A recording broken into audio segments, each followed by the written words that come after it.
সারা দেশে বেড়েছে শীতের তীব্রতা, ঘন কুয়াশা ও হিমেল হাওয়ায় বেড়েছে ভোগান্তি। শীত পরিস্থিতির আরো খবর জানাতে চুয়াডাঙ্গা থেকে যোগ দিচ্ছেন সহকর্মী মানিক আকবর। মানিক, চুয়াডাঙ্গার আজকের শীত পরিস্থিতি কেমন দেখা যাচ্ছে? জেলায় তাপমাত্রা কত রেকর্ড করা হয়েছে? আবহাওয়া অফিস থেকে তথ্য পেয়েছেন কি?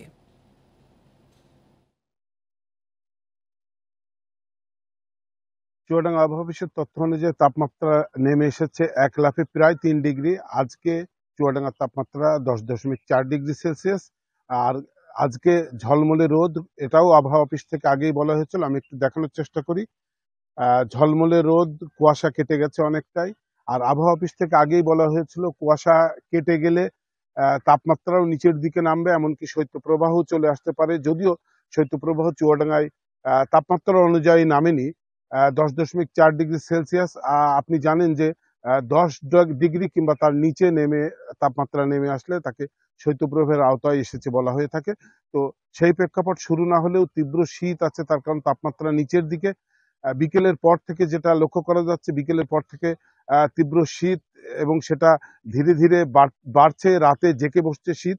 যে কারণে আমরা লক্ষ্য করেছি রাত ৮টার পর থেকে শহরটা ফাঁকা হয়ে যাচ্ছে। মানুষ দ্রুত শীতের কারণেই ঘরে ফিরে যাচ্ছেন। তো এই প্রেক্ষাপটের পাশাপাশি যারা সকালে, বিশেষ করে দিনমজুর শ্রেণীর মানুষ যাদের খুব সকালে কাজের সন্ধানে বাইরে আসতে হয়, তারা শীতে কাজের জন্য বাইরে আসছেন, যদিও তাদের এই শীতে কষ্ট পেতে হচ্ছে। তো এই এইসব দিনমজুর শ্রেণীর মানুষরা বলছেন যে তীব্র শীতের কারণে তাদের যেমন কষ্ট, একইভাবে তাদের আয় উপার্জনও কমে গেছে। তার কারণ পর্যাপ্ত যাত্রী তারা পাচ্ছেন না। সারাদিনের যে আয় হওয়ার কথা, তারা এই শীত এবং কুয়াশার কারণে সেটি হচ্ছে না। তো শীতজনিত কারণে আরো কষ্টে আছেন কৃষি শ্রমিকরা। এখন চুয়াডাঙ্গার মাঠে মাঠে ভুট্টা, আলু, বীজতলা এবং বোরো আবাদ রোপণ মৌসুম। এই সময়টা কৃষকের খুব ব্যস্ত সময় পার করতে হয়।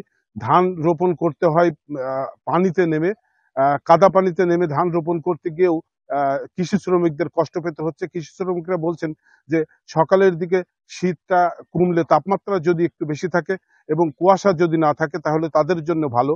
আবার কুয়াশা থাকলে আরেকটি ভয় আছে, সেটা হচ্ছে বীজতলা নষ্ট হয়ে যায়, অন্যান্য কৃষি ফসলেও রোগাক্রান্ত হয়ে পড়ে কৃষি ফসল, রোগবালাই দেখা দেয়। সেক্ষেত্রে কৃষকদের অতিরিক্ত বিষ প্রয়োগ করতে হয়। এর পাশাপাশি যে আছে, মানুষ অসুস্থ হয়ে পড়ছে। বয়স্করা শ্বাসকষ্ট নিয়ে হাসপাতালে আসছেন। হাসপাতালে বহির্বিভাগে ভিড় লক্ষ্য করা যাচ্ছে।